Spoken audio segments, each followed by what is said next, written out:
स्वागत है।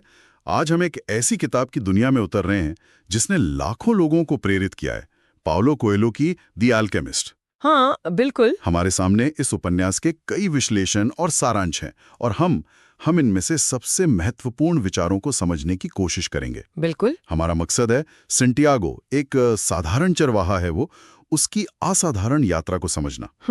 ये यात्रा है उसके पर्सनल लेजेंड की खोज, मतलब वो खास मकसद जिसके लिए शायद हम सब बने हैं। सही कहा। ये महज एक कहानी नहीं बल्कि एक आईना है जिसमें शायद हम अपनी झलक देख पाएं। तो चलिए इस सफर को करीब से देखते हैं। बिल्कुल। ये किताब ऊपर से देखो तो एक साहसिक कहानी लगती है ना? हाँ, लेकिन इसकी परतें खोलें तो दर्शन और जीवन जीने के गहरे सबक मिलते हैं।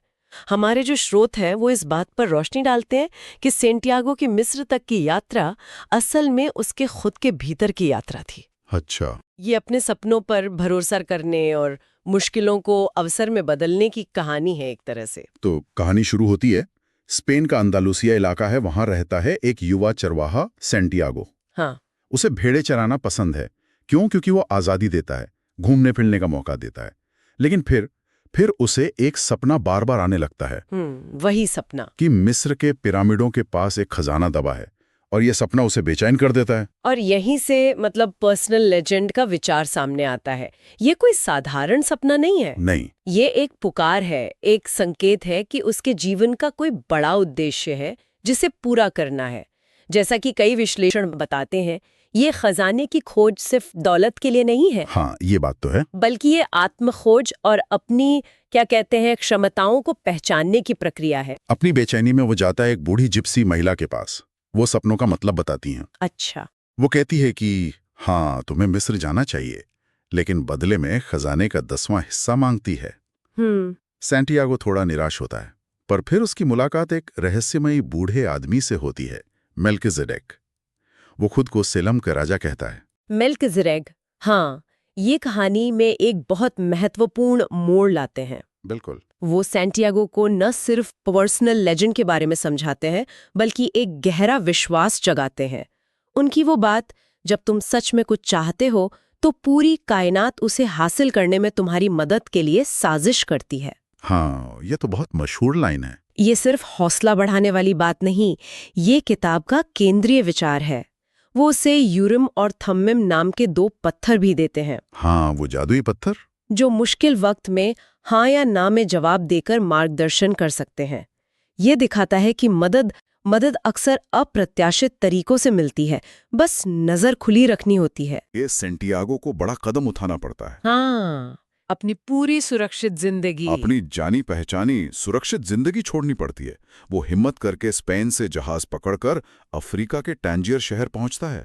उसे लगता है अब सफर शुरू होगा, पर वहां पहुंचते ही गड़बड़ हो जाती है। हाँ, एक अजनबी उसका सारा पैसा चुरा लेता है। वो एकदम अकेला रह जाता है अनजान जगह पर बिना पैसों के। ये एक जबरदस्त झटका था। मतलब यही कई लोग शायद हार मान लेते, है ना? बिल्कुल। लेकिन सेंटियागो का चरित्र यहीं उभरता है। वो निराशा में डूबने के बजाय रास्ता खोजता है। उसे एक क्रिस्टल की दुकान नजर आती है। हाँ, और वो वहां काम मांग लेता है। और वहां वो लगभग 1 साल बिताता है। इस दौरान वो सिर्फ पैसे नहीं कमाता, बल्कि कई अहम सबक सीखता है। जैसे वो क्रिस्टल व्यापारी जो बदलाव से डरता है, अपनी छोटी सी दुनिया में संतुष्ट है। उसे देखकर सेंटियागो समझता है कि आराम की आदत सपनों को कैसे मार सकती है। कंफर्ट ट्रैप वाली बात। बिल्कुल। हमारे स्रोत इसे इसी तरह देखते हैं, आराम के जाल के खिलाफ एक चेतावनी। सेंटियागो अपने नए विचारों से दुकान की बिक्री कई गुना बढ़ा देता है, ये सीखते हुए कि मेहनत, रचनात्मकता और धैर्य से हालात बदले जा सकते हैं। और जब काफी पैसे जमा हो जाते हैं, वो दोबारा अपने लक्ष्य की ओर बढ़ता है। हाँ। रेगिस्तान पार करने वाले एक कारवां में शामिल हो जाता है। इसी कारवां में उसकी मुलाकात एक अंग्रेज से होती है। अच्छा, वो अंग्रेज जो एक अलग तरह की खोज पर है। वो एक एल्केमिस्ट को ढूंढ रहा है, कीमियागिरी सीखना चाहता है। हाँ, और इस अंग्रेज के जरिए ही सेंटियागो कीमियागिरी मतलब एल्केमी के उन रहस्यमयी विचारों से परिचित होता है। जैसे सोल ऑफ द वर्ल्ड। हाँ, सोल ऑफ द वर्ल्ड, वो अदृश्य शक्ति जो सब कुछ जोड़ती है। फिलोसोफर स्टोन यानी पारस पत्थर, और अमृत एलिक्सिर ऑफ लाइफ। हाँ, यहाँ एक दिलचस्प विरोधाभास भी दिखता है। अंग्रेज सिर्फ किताबों में ज्ञान ढूंढ रहा है, मोटी मोटी किताबें पढ़ता रहता है। उसे लगता है सब कुछ किताबों में है। जबकि सेंटियागो धीरे धीरे ये महसूस करता है कि असली ज्ञान सिर्फ पढ़ने से नहीं मिलता, दुनिया को महसूस करने, उसके संकेतों को समझने और अनुभवों से सीखने में है। सही कहा। कारवां का लंबा सफर उन्हें अल-फयूम नाम के एक विशाल नखलिस्तान मतलब ओएसिस पर लाता है। हाँ, रेगिस्तान के बीच एक हरी भरी जगह जहां हजारों लोग रहते हैं। और यहीं सेंटियागो की जिंदगी में प्यार आता है। फातिमा। हाँ, फातिमा नाम की एक रेगिस्तानी लड़की से उसे गहरा लगाव हो जाता है। लेकिन यहीं उसे अपनी अंदरूनी क्षमताओं का भी पता चलता है। वो प्रकृति के संकेतों, ओमेन्स को पढ़ने में माहिर होने लगता है। बिल्कुल। एक दिन वो देखता है कि दो बाज आसमान में अजीब तरह से लड़ रहे हैं और अचानक उसे एक भविष्य दृष्टि मिलती है। क्या देखता है वो? कि नखलिस्तान पर हमला होने वाला है। ये बहुत बड़ी बात थी क्योंकि नखलिस्तान को युद्ध के नियमों के तहत एक सुरक्षित जगह माना जाता था। तो वो बताता है लोगों को। हाँ। वो डरते डरते कबीले के सरदारों को ये चेतावनी देता है। शुरू में वो शक करते हैं, पर फिर उसकी बात मानकर तैयारी करते हैं। और हमला सच में होता है। हाँ, और जब हमला सचमुच होता है तो वो लोग तैयार होते हैं और जीत जाते हैं। इस घटना ने सेंटियागो को खास बना दिया। लेकिन यहाँ एक कश्मकश भी पैदा होती है। क्या? कि क्या उसे फातिमा के साथ यहीं रुक जाना चाहिए या अपने पर्सनल लेजेंड के पीछे आगे बढ़ना चाहिए? फातिमा का किरदार यहाँ बहुत अहम हो जाता है ना। वो उसे रोकती नहीं है। नहीं, बिल्कुल नहीं। वो कहती है कि अगर वो उसका सच्चा प्यार है तो वो उसका इंतजार करेगी और चाहेगी कि वो अपना सपना पूरा करे। ये बात बहुत अच्छी है। बिल्कुल। फातिमा उस सच्चे प्यार का प्रतीक है जो बांधता नहीं बल्कि आजाद करता है, प्रेरित करता है। और इसी नखलिस्तान में सेंटियागो की मुलाकात होती है असली एल्केमिस्ट से। आखिरकार। हाँ, एक रहस्यमयी शक्तिशाली व्यक्ति जो रेगिस्तान और जीवन के गहरे रहस्यों को जानता है। अल्केमिस्ट सेंटियागो की क्षमता को पहचान लेता है और उसे अपना शिष्य बनाने का फैसला करता है। वो उसे क्या सिखाता है? किताबी ज्ञान या कुछ और? नहीं, किताबी ज्ञान नहीं, प्रैक्टिकल ज्ञान देता है। अपने दिल की आवाज कैसे सुने, डर पर कैसे काबू पाएं और प्रकृति की भाषा कैसे समझें। अल्केमिस्ट के साथ उसकी यात्रा शायद सबसे ज्यादा रोमांचक और चुनौतीपूर्ण होती है। हाँ, बिल्कुल। एक जगह उन्हें कबीलाई लड़ाके पकड़ लेते हैं। बचने का कोई रास्ता नहीं दिखता। तभी अल्केमिस्ट एक चौंकाने वाली शर्त लगाता है। क्या शर्त? वो सैनिकों से कहता है कि ये लड़का मतलब सेंटियागो इतना शक्तिशाली है कि 3 दिन में खुद को हवा में बदल सकता है। बाप रे, ये सुनकर तो सेंटियागो के होश उड़ गए होंगे। हाँ, बिल्कुल। ये कहानी का चरम बिंदु है। सेंटियागो की सबसे कठिन परीक्षा। उसे खुद नहीं पता कि वो ये कैसे करेगा। अल्केमिस्ट सिर्फ इतना कहता है कि कोशिश करो, अपने दिल की सुनो। तो वो कर पाता है? स्रोत बताते हैं कि तीसरे दिन सेंटियागो एक पहाड़ी पर जाता है और गहरे ध्यान में उतरता है। वो डर पर काबू पाता है और प्रकृति से संवाद करना शुरू करता है। पहले रेगिस्तान से, फिर हवा से, फिर सूरज से और आखिर में उस शक्ति से जिसने सब कुछ बनाया है। ये जादू जैसा लगता है। ये कोई जादू नहीं है, बल्कि गहन एकाग्रता, विश्वास और प्रकृति के साथ एकात्म होने की प्रक्रिया है। इस संवाद के जरिए वो प्रकृति की शक्तियों को इस तरह प्रभावित करता है कि एक भयंकर रेतीला तूफान सिमूम उठ खड़ा होता है। अच्छा। सैनिक डर जाते हैं और इस उथल-पुथल में सेंटियागो पहाड़ी की दूसरी तरफ पहुंच जाता है। ये उसकी सीमाओं को लांघने और ये समझने का प्रतीक है कि इंसान की आंतरिक शक्ति कितनी अपार हो सकती है। सैनिक डर कर उन्हें जाने देते हैं। ये तो कमाल का अनुभव रहा होगा। आखिरकार इतनी मुश्किलों के बाद सेंटियागो पिरामिडों तक पहुंच ही जाता है। हाँ, पहुंच जाता है। वो खुशी और उम्मीद से भरा होता है कि बस अब खजाना मिलने ही वाला है। लेकिन कहानी यहाँ एक और मोड़ लेती है। हाँ, जैसे ही वो उस जगह पर खुदाई शुरू करता है जहाँ सपने ने इशारा किया था, कुछ लुटेरे आ जाते हैं। वो उसे बुरी तरह पीटते हैं और उसका सारा सोना जो एल्केमिस्ट ने उसे दिया था वो छीन लेते हैं।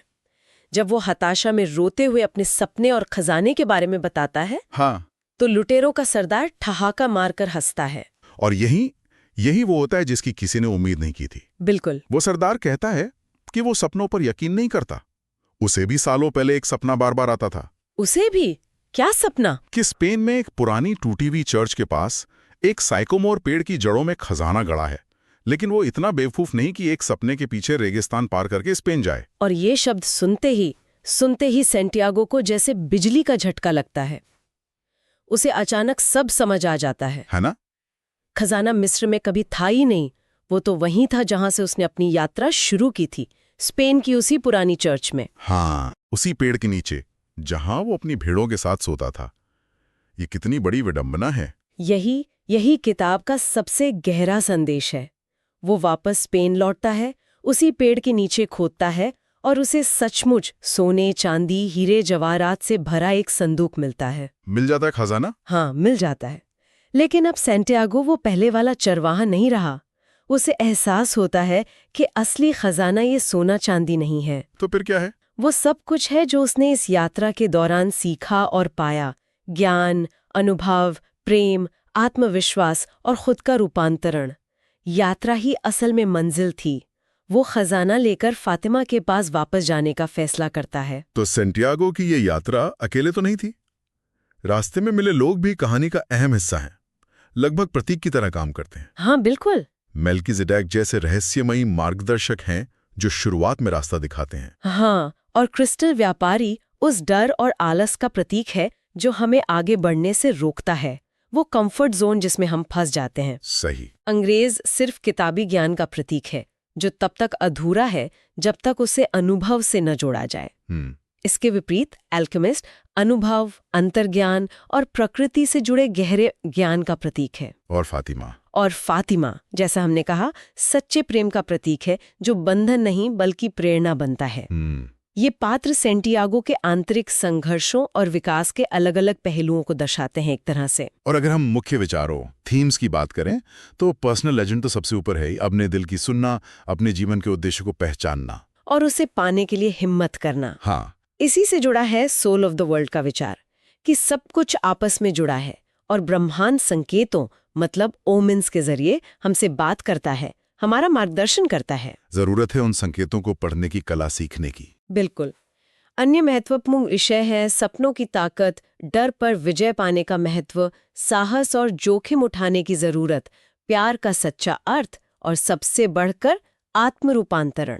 कहानी दिखाती है कि बाहरी यात्रा असल में एक आंतरिक कीमिया है। आंतरिक कीमिया मतलब जैसे साधारण अनुभव हमें सोने जैसे मूल्यवान ज्ञान और चरित्र में बदल देते हैं। अच्छा, किताब में प्रतीक भी बहुत हैं। खजाना सिर्फ दौलत नहीं, आत्मज्ञान है। हाँ, रेगिस्तान चुनौतियों और परीक्षाओं का प्रतीक है। भेड़े उस सुरक्षित जीवन का प्रतीक है जिसे छोड़ना पड़ता है। और सेंटियागो का हवा में बदलना, वो क्या दर्शाता है? वो सीमाओं को तोड़ने, अहंकार को मिटाने और प्रकृति के साथ एक हो जाने का प्रतीक है।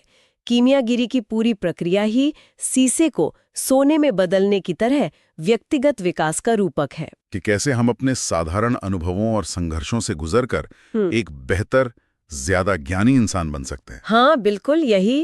किताब की भाषा बहुत सरल है ना, किसी लोक कथा की तरह, पर इसके मायने बहुत गहरे हैं। बिल्कुल, ये एक दृष्टांत कथा है, एक एलेगरी। संदेश साफ है, अपने दिल की सुनो, संकेतों पर ध्यान दो, डर से जीतो, आराम का दायरा छोड़ो और समझो कि असली खुशी और संतुष्टि अक्सर मंजिल पर नहीं बल्कि सफर में ही मिल जाती है। सही, यात्रा के अनुभव ही असली खजाना है। तो कुल मिलाकर द एल्केमिस्ट हमें यही सिखाती है कि जब आप पूरी शिद्दत से अपने पर्सनल लेजेंड को चाहते हैं तो पूरी कायनात आपकी मदद करती है। ये कहानी हमें उकसाती है कि हम भी अपने सपनों का पीछा करें, चाहे रास्ता कितना भी मुश्किल क्यों ना लगे। सचमुच, ये किताब एक गहरी सोच के साथ छोड़ जाती है।